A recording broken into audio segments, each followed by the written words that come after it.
Andrea. I'm a psychologist in town, and you might have seen my video yesterday where I talked about how I'm going to be doing a video series on self-care and managing anxiety and how to manage stress during these times, and maybe even get into some mindfulness strategies. So yesterday I talked a little bit about self-care, about taking really good care of yourself during this stressful time. We talked about getting enough sleep, eating properly, getting exercise, getting up, getting dressed, having a routine. Today, I wanted to talk a little bit more about anxiety.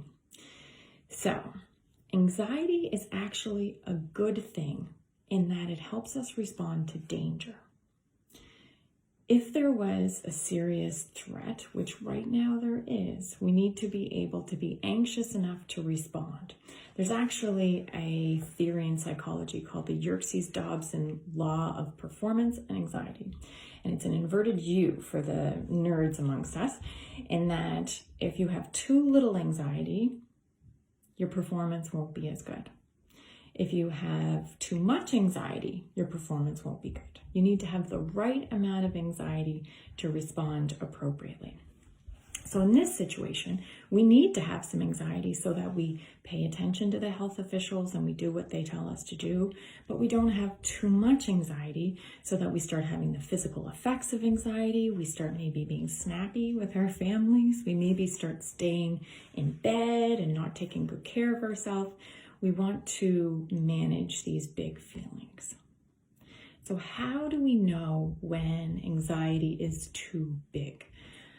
I would suggest doing a bit of a gut check. So you would stop in the moment. Maybe you're in the midst of a fight with somebody in your family, or you're looking at Facebook and you're starting to notice your temperature rising. So do a bit of a gut check. How does your stomach feel? Is it tight? Does it feel queasy? Is your heart squeezing? Is your throat closing over? Is your muscles tense? Are you having catastrophic kinds of thoughts, or you have a headache? These are some indicators that maybe anxiety is too big and we want to bring it down.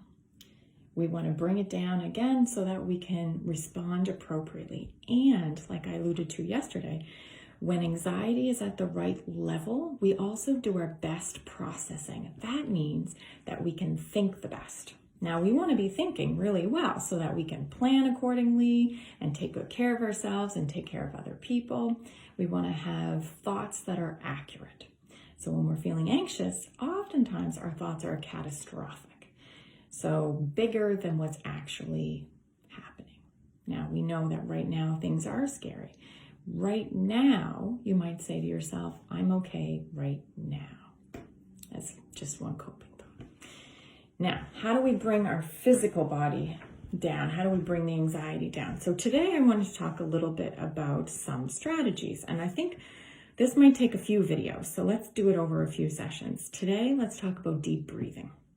And it's funny, I always say to teenagers that I work with that I know deep breathing is not something that you want to do when you're feeling anxious. The last thing you want to do is take a deep breath when you're feeling anxious. However, it's super duper important because when you're feeling anxious, your heart starts beating really, really fast. Your heart beats fast, it needs more oxygen. So you breathe faster, which only keeps you stuck in that anxious feeling.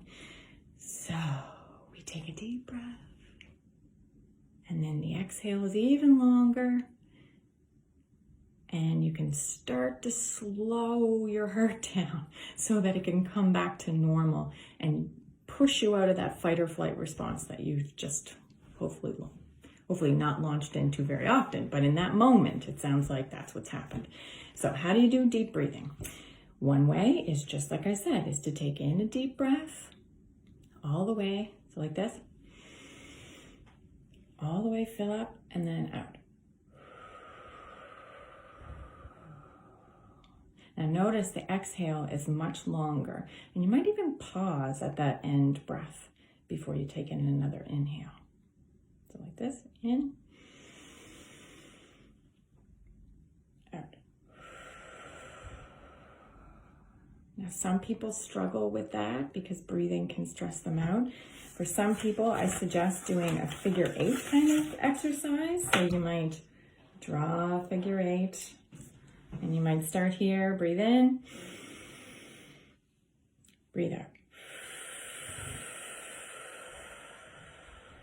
And you want to keep doing this until you start to feel yourself settle. Almost like a snow globe. You know, you shake a snow globe and the snow goes everywhere. Well, you can watch that snow go everywhere inside your body and you can feel it kind of settle. You might even do that with a kid if they have a snow globe or one of those glitter jars. Get them to shake it and breathe until it all settles.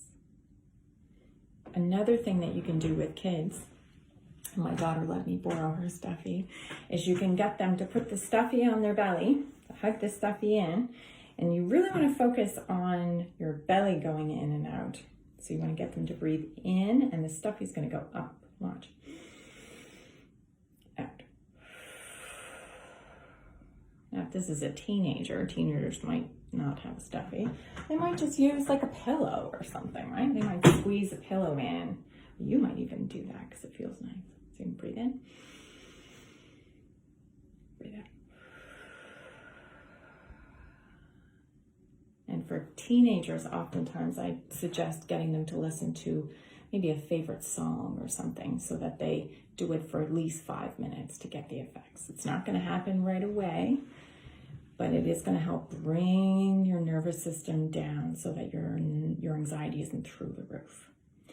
So hopefully this was helpful today. Tomorrow we'll talk about some more strategies to deal with when feelings get too big. But I hope everyone's doing okay, and I'll see you tomorrow. Okay, bye-bye.